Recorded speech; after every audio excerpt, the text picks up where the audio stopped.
I hope people continue supporting us around here and coming down to Avondale. It's grown a lot. It looks a lot better, and American it's dream a in a lot nutshell is the safer. idea of social mobility, regardless of where you're born. Well, the prices that because Well, they redo things and you all the know, restaurants I don't come, look then at it like people it's they're being going up pushed on out or the anything like rent and stuff, which is Gentrification is when new people. I don't think that the American dream is accessible for everybody, or at least not to the same like engage the community, engage the city, the culture. Really get to know, like have, and that takes time. It takes time. It's like At what point does revitalization end and when does gentrification begin? It's when people are displaced. And I think displacement is that boundary that you don't want to cross. I lived in Avondale for about a year, and it was interesting because I've lived in Birmingham my whole life, but I'm from the west side of town. I'd never lived on the east side of town. So like coming to Avondale, I'd heard stories about what Avondale used to be like a lot of poverty, and there's still areas that are very impoverished. But when I lived right down 6th Avenue South.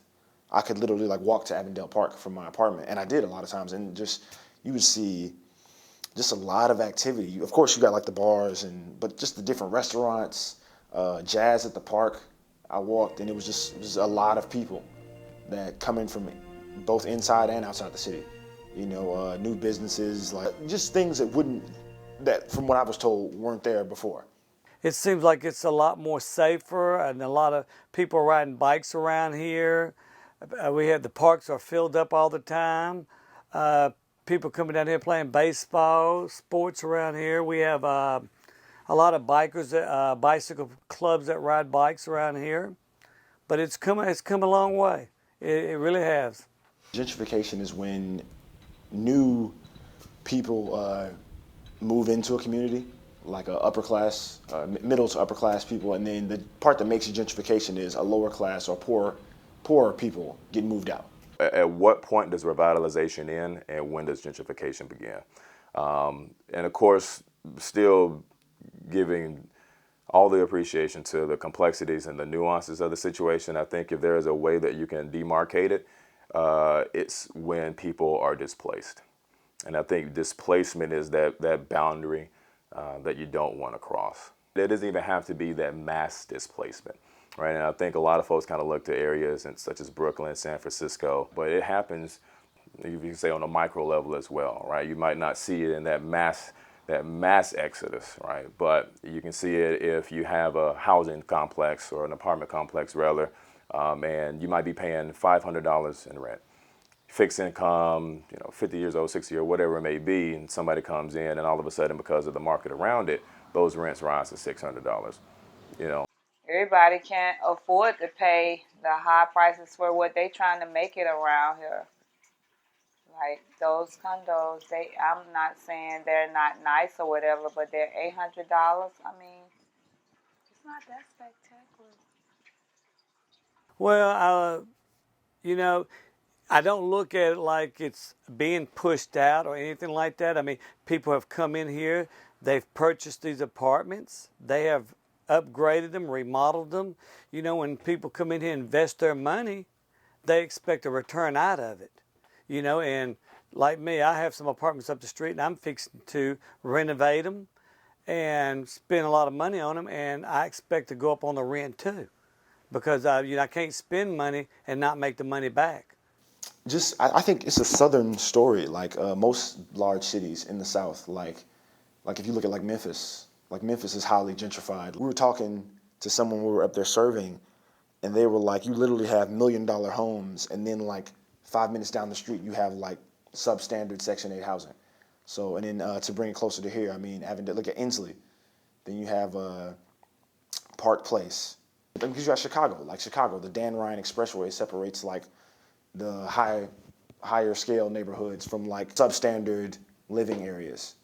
So Detroit, 8 Mile separates them. Kansas City, Troost Avenue, east of Troost Avenue, upscale, nice living. West of Troost Avenue, not so much. So that's not like a unique. But people, you can study that and like you can learn how to like combat that because it's the same story happening. taking place. So I think knowing the history of something else. So I believe people are taking it into consideration. But I will say, like, it's not something that is immediately economically beneficial. So you have to have people that will advocate just because, like, the foundation needs to be laid. Like, it's the right thing to do. I've been here a long time, and people just pull up.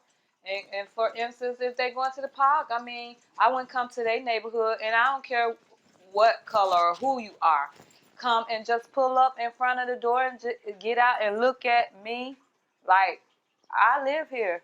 And I mean, you don't say hi or anything, just walks off. Like I don't belong. No, that's disrespectful. Engage the community, engage the city, the culture. Really get to know, like and that takes time. It takes time. It's like deeper than like surface level interaction.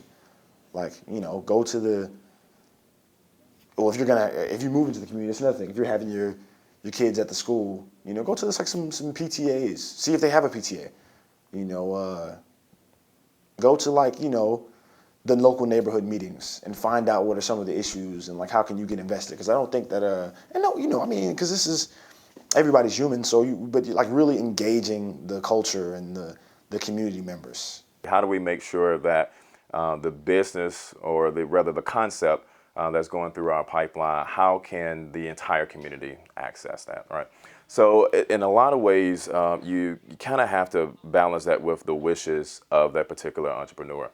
Right, so you might have somebody to come in with an idea that's the equivalent of Saks, right? Saks Fifth Avenue, or you might have somebody to come in and they want to do something that's more comparable to an H&M, right? So it's not really our job to dictate, what they can or cannot do with their own idea and their own money. So we show them, well, how can you take a concept like that, identify the price points, identify the cost of goods. So, right, how much does it take to actually make this product, and how can you make that accessible? What are some of the things that you can do to make sure that people in Inslee, and make sure people in Woodlawn, wherever it may be, have access to the same thing as well? So it's not just coming up with a good idea, but it's a lot deeper than that, right? So what are the things that we can do to make sure that the business still thrives? It's a business, it's not a nonprofit, right? So how can you still have a sustainable business, but also meet that which is a noble goal, but to meet that goal of providing that access to traditionally marginalized communities? I want it to get better, and I want everybody to just get along and just try to make the neighborhood a better place to live and respect each other.